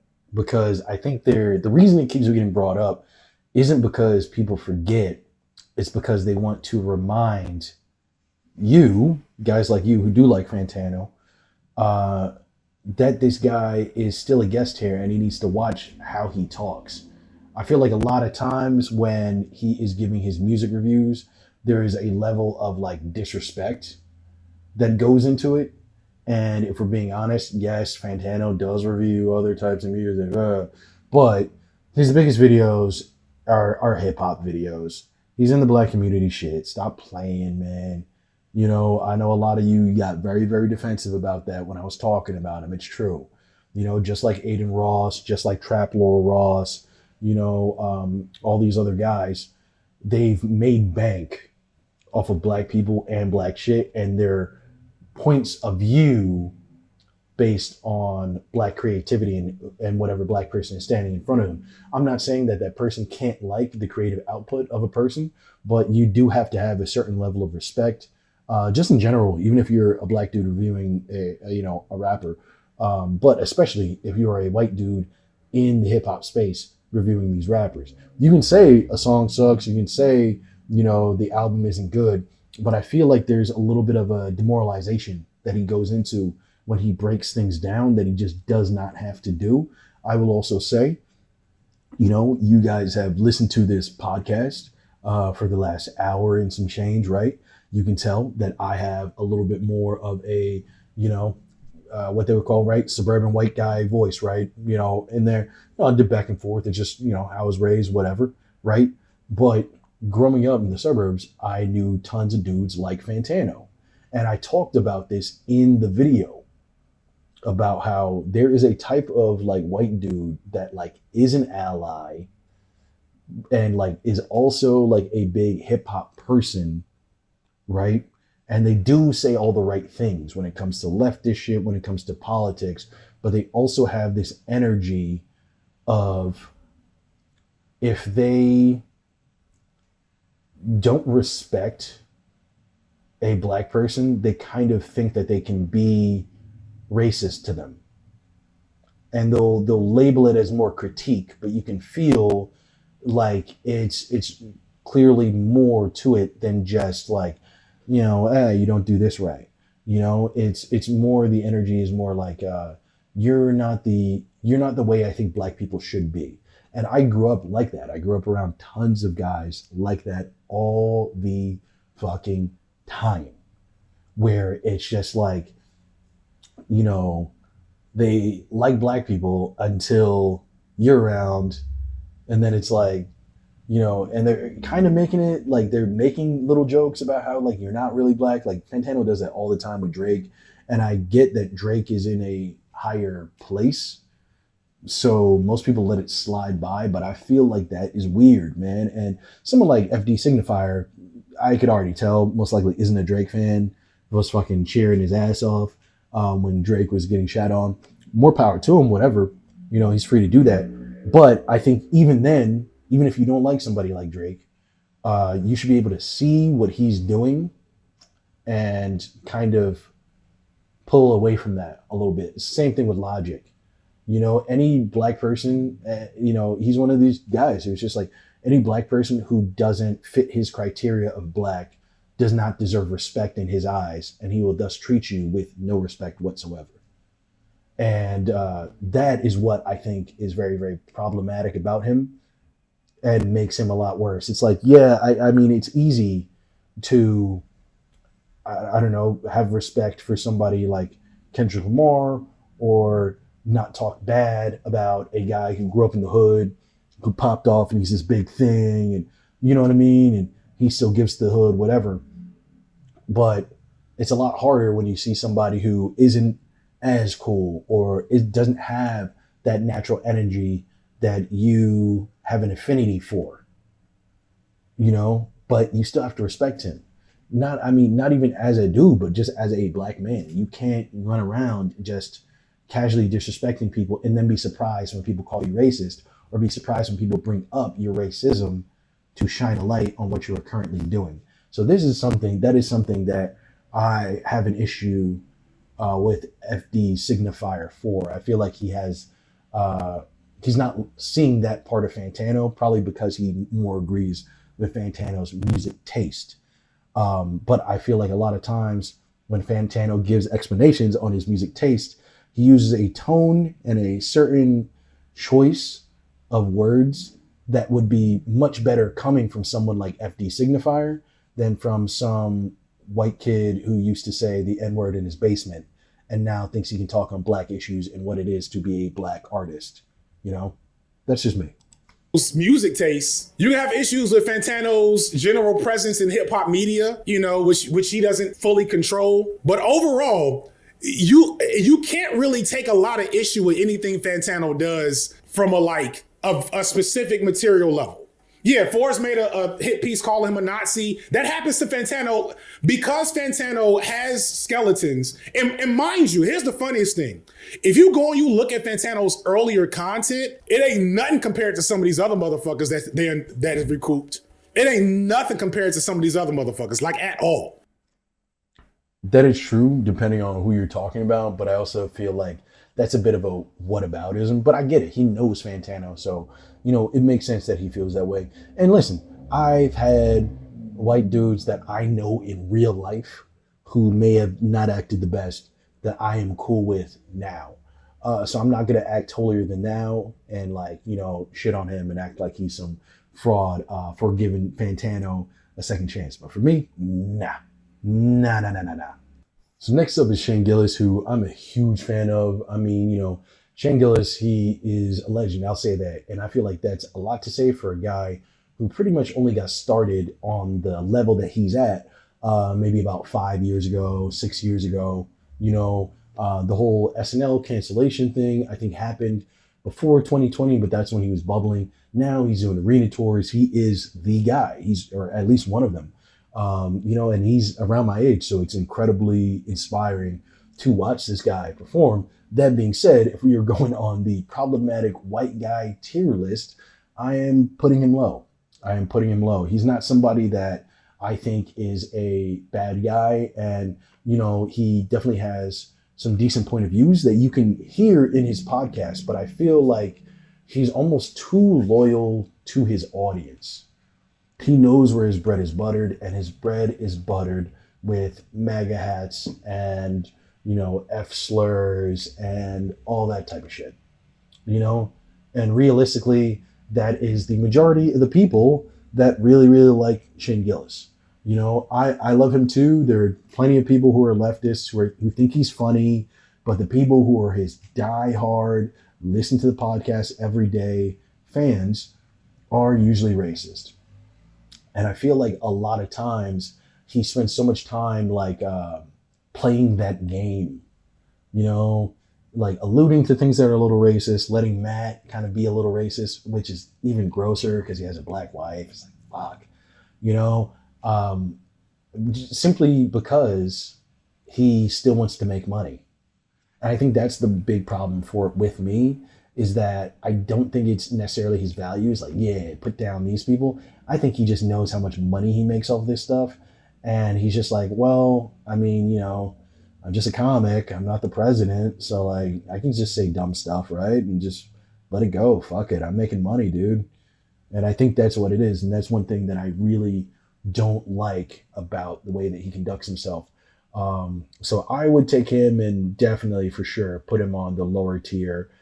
Maybe, maybe will observe from a distance around like Bo Burnham and this other guy, or around sus. That would be me. But let's see what FD Signifier has to say. The most questionable white person Professor Sky is associated with is Anthony Fantano. He wasn't doing Ezra Klein shit. Don't do that to Professor Sky. Nah, he wasn't doing Ezra Klein shit. It wasn't that bad. And I bring this up because it's important.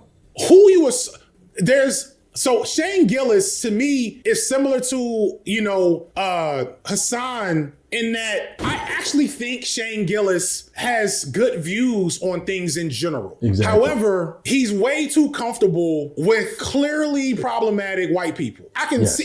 And it's another thing is like, he has good views, but I feel like as a listener, as somebody who listens to his podcast, I feel like he actively stifles those views in order to appease his audience. Like, you can hear, he'll have a friend say something just wildly racist, wildly crazy, and something that completely lacks any sort of critical thinking. And you can hear his reluctance to give in to how stupid their ideas are, but he kind of always does. And it's not to sacrifice for the joke, it's to sacrifice for the people listening. Because sometimes what the person's saying isn't even really funny, So it definitely affects things. Talk, and I can I can say in my head, okay, I kind of know where this dude's needles point, and I'm like, all right, I can associate with you, I can fuck with you, I can build with you, like in levels to that shit. But one of the things that I notice is that white guys, even with good politics, will be way too comfortable around white guys that are not racist to white people. If you haven't said slurs recently, then to a white person, oh, you're not racist, cool. And yes. And that's the issue too. It's not only that his audience is like that, but it's also the fact that everyone he has on, unless they're some sort of black comic who needs something from him, who's below him, they all have that thought process. And I think that really is what sours his podcast for me. When I first listened to the podcast, like, the first couple episodes, I was like, this is fucking hysterical. This is a breath of fresh air, but after a while, it just wears on you. And the things that you thought were kind of funny about it start just getting annoying. And I feel like it just has hit a bit of a lull, especially since they've been down in Austin, but that's just me. Anyway, guys, that's been the podcast, man. It's been a long time. I've been recording for about 2 hours. I don't know how much of this I'm going to keep. But please make sure to like, share, subscribe. This has been the Riz In Revolt Podcast, guys. Please let me know what you think. And I'll talk to you next Thursday. Peace.